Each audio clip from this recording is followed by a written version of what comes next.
कुरुक्षेत्र के शाहबाद से एक दिल दहला देने वाली खबर सामने आई है।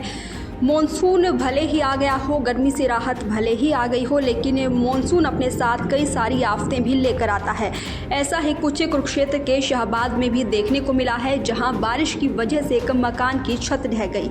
इस हादसे में 62 साल की महिला की मौत हो गई है, जबकि उसका पति गंभीर रूप से घायल है। पड़ोसियों ने दोनों को मलबे से बाहर निकाला और अस्पताल पहुँचाया है। शाहबाद के रावा गाँव की पूनम देवी के मुताबिक सुबह उसकी सास सोमा देवी और ससुर मियाँ राम अपने घर के अंदर सो रहे थे। इसी दौरान बारिश की वजह से घर की कड़ियों वाली छत भरभरा कर गिर गई, जिससे दोनों मलबे के नीचे दब गए।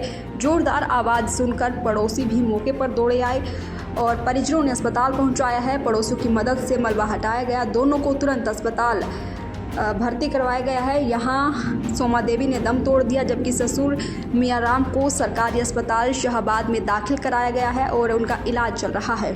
आपको बता दें कि मकान की छत कड़ियों पर टिकी थी और छत पर आसमानी बिजली गिरने से हादसा होने की आशंका जताई जा रही है। छत गिरने से घर के अंदर का पूरा सामान मलबे के नीचे दब गया है।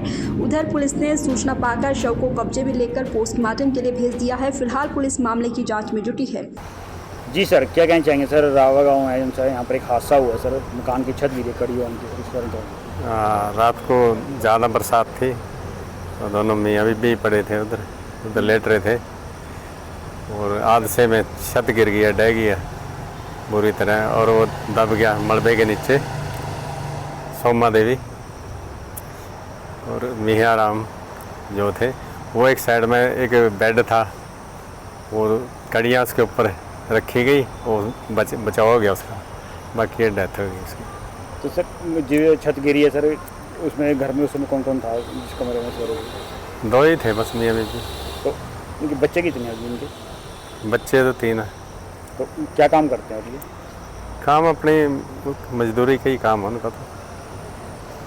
तो जैसे छत गिरी है, मजदूरी है, क्या इनके गरीबी रेखा के नीचे कार्ड था? ये गरीबी रेखा से नीचे है, BPL कार्ड है।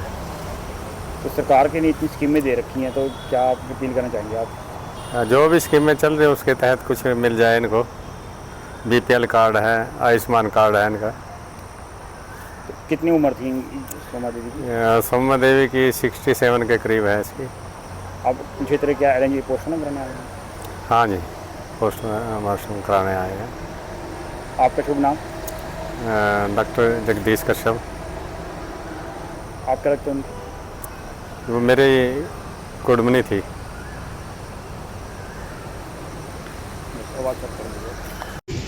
देखो जी, ये बच्चे नीचे सो रहे थे और ऊपर से छत गिरी एकदम दोनों के ऊपर। क्या नाम है इनका? मियाँ राम। मियाँ राम जी। कच्चा घर है इनका पक्का है? इनको कड़ियों वाला घर है। अच्छा जी। और सो रहे थे दोनों को चोट लगी? दोनों ही पति पत्नी सो रहे थे। क्या नाम है इनके? मियाँ राम और सोमा देवी। सोमा देवी जी कहाँ है? इनकी पत्नी है। वो कहाँ है?